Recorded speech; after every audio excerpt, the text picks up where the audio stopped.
What we do in this course is we start out by going through the whole facilitation process. How do you handle difficult situations, whether it's behaviors or timing or equipment? Or your own nerves, how do you handle all of that? So we developed this course because many people stand in front of a room and talk, but not everybody trains.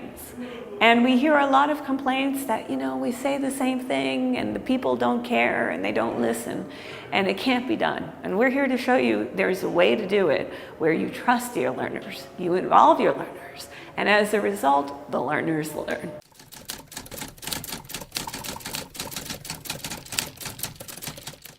They were so fun. I really had a good time.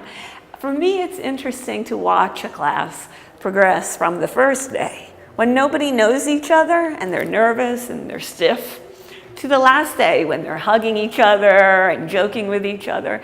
And that happens because of the facilitators, right? If you do a good job making the room comfortable, they learn, they bond, and they form connections that last forever.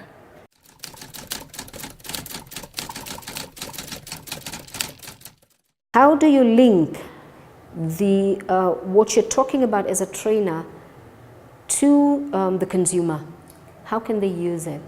That's really, really powerful, because if you're not able to link to their daily lives, it just becomes academic. Watching the long practices where you see the participants and they finally figured out what all of this means, all these different concepts come together and they've figured out how they can apply it.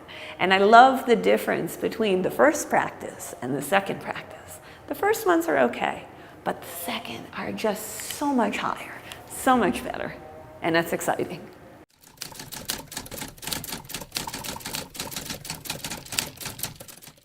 It was great, to be honest with you. It was really, really great. They took it like fish to water.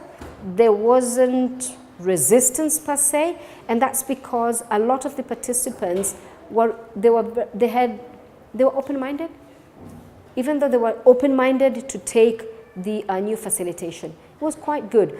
The difference is that this facilitation had a lot of activities, and at the beginning, from day one, my co-facilitator was training, and when I was looking around the room, people were like, now why are they making us this? Why are they making us?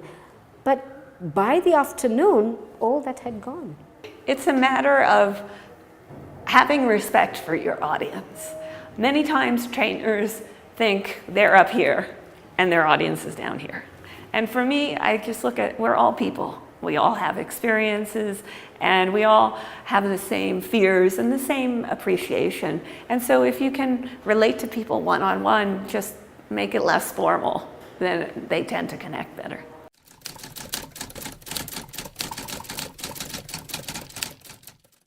These guys are ready, and we simply need to continue. That is, we just have to train people how they can be professional, so that is how our country can grow. And that is how you can reduce poverty, as opposed to waiting. It's always good to train people how to fish as opposed to waiting for fish. The confirmation that we've put the right material in the right order. I really liked somebody's comment when I said, what could we trim? And they said, that's like trying to, if you have a circle, trying to take out 1 degree of a circle, then it's not a circle anymore.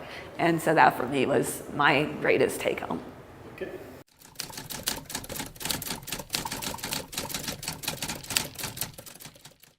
Way forward for in Kenya, you see we have a lot of briefcase trainers, a lot. And that is why people think that today you can just call me and I can come and train. No, a trainer solves problems that organizations go through. And it's important that the trainers get trained so that this investment of training actually has a return. When you just take a briefcase, somebody that has not done proper needs assessment, they just come to class without really saying that they can solve problems, and that is where there's a challenge. We'd like to expand this not only in Kenya, but also in the rest of the world. Our goal is to improve the quality of training worldwide and to create a group of trainers who have the skills within their country to meet the country's training needs.